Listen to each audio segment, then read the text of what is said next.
Hey guys, Linda Bomba here from Linda Bomba. Were you searching for how to meet people on Facebook? I'm cutting this video. I am on my profile page, and just to make a couple distinctions, if you're trying to meet and connect with people, you really need to do it off a profile page because that's the one where you have access to the groups and stuff. You don't have that access on your fan page, so I just want to be clear about that. One thing you want to do is, because I'll mention this as I'm showing you some things, if you come over here, you want to come over here to followers. You want to make sure this is set on everybody, because a lot of people on your profile page, you have the follow button. You want to leave yourself open to people following you, and I'll get into that in a second. And you want to make sure your page is, you don't want to block people from, commenting. If it becomes an issue, you can always go back. But if you're working and trying to build a business and an audience, you want to leave yourself open on Facebook. And I'm going to show you a couple of things I do to meet people. I come over here, this is my friends list, and I come over here to followers. Now, there is a maximum of following 5,000 people on Facebook, so if you're just starting out, you don't need to worry about it. But if you've been doing it as long as I do, you do need to keep that number under 5,000. And when I'm looking to connect with people, I'll go through this, and these are people that I'm following that I'm going to make a more of an effort. They didn't respond when I followed them, so I want to try to engage in some sort of conversation, get to know them. So I'm going to come over to her. I'm going to send a friend request. I'm going to come over here to her profile.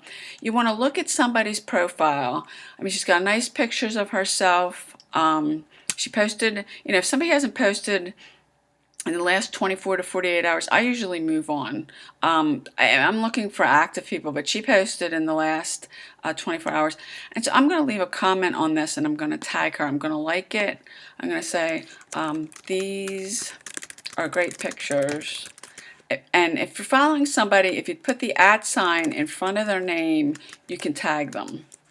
Okay, now she comes up. And you can see here, this is going to be in blue, so I've tagged her. And then I'm going to say Happy New Year.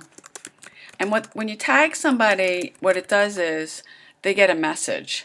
So she's going to come down, she's going to look at this, and some people might just like it, some people reply. But this is the way you can get a conversation going with people.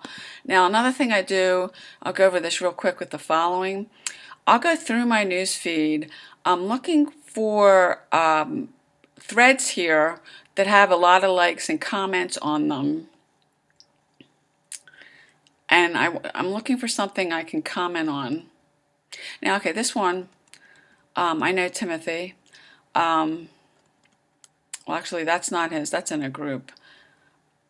These are threads that you're looking for on people's things. Okay, now I know Var, so I'm gonna like this. I'm gonna comment on it. I'm gonna say great picture of you. Since this is New Year's Eve 2016, it's hard to believe it's 2016. And then I'm going to say Happy New Year and leave a comment. And what this does is it gets, and the busier a thread is, you want to look for these busy threads. I'm going to click on this, and I'll show you the follow thing. What I do is I'll go through these. Now, a lot of these people I'm friends with. I'm looking for people I have mutual friends with. I'll hover over her name. Now, she doesn't have her follow button exposed, so I'll just go on. Now, she does. I click it. And I don't spend a lot of time doing this every day, but what that does is when you follow somebody, they get a message. And then, not everybody, I might do 20 or 30 a day. They're going to come over and they're going to check you out. And if you do this consistently over time, the follow thing is so non-invasive. You can meet people that way. It's so easy. It's non-invasive. Nobody gets whatever. You won't get in trouble with Facebook because you won't be sending friend requests and messaging people. But that's what some of the things I've been doing that have been really working for me to meet people on Facebook. So I hope you found this video helpful. If you're looking for more free training, subscribe to my newsletter. Go ahead, click the link below, and I'll see you on the next video.